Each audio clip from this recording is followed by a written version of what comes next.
Welcome back to YouTube channel of Srijan IAS academy. आज हम फिर से आए हैं नए टॉपिक के साथ और रीजनिंग की इस जर्नी को आगे बढ़ाने के लिए।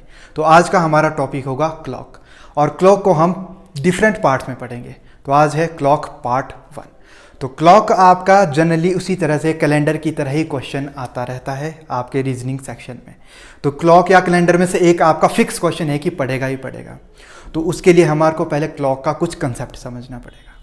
तो हम क्लॉक पढ़ेंगे। तो क्लॉक में सबसे पहले जनरली मैंने रफ सा डायग्राम बनाया है आपके लिए कि क्लॉक किस तरह से है।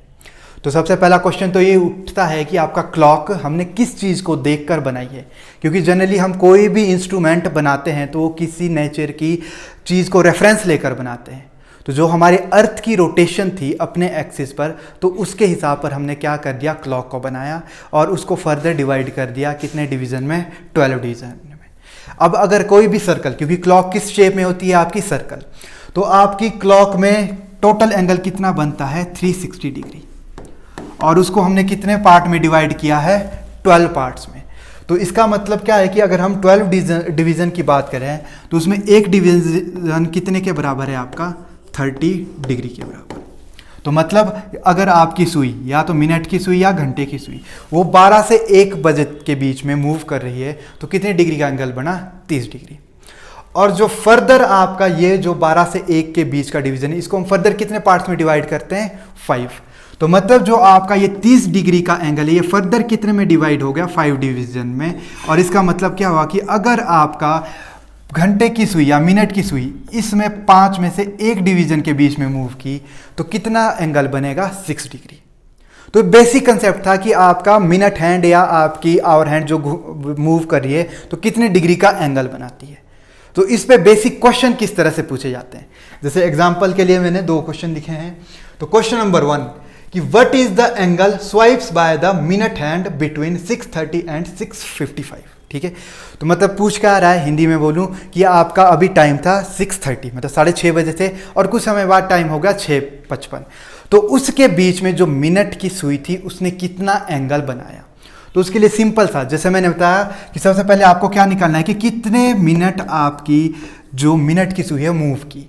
तो 6:30 और 6:55,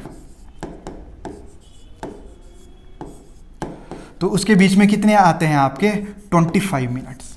अब 25 मिनट्स है और हमने अभी पढ़ा कि अगर 1 मिनट में आपकी सुई मूव करिए तो कितने डिग्री का एंगल बनेगा, 6 डिग्री का। तो आपका 25 मिनट्स में कितने बनेगा, 25 6 जा 150 डिग्री।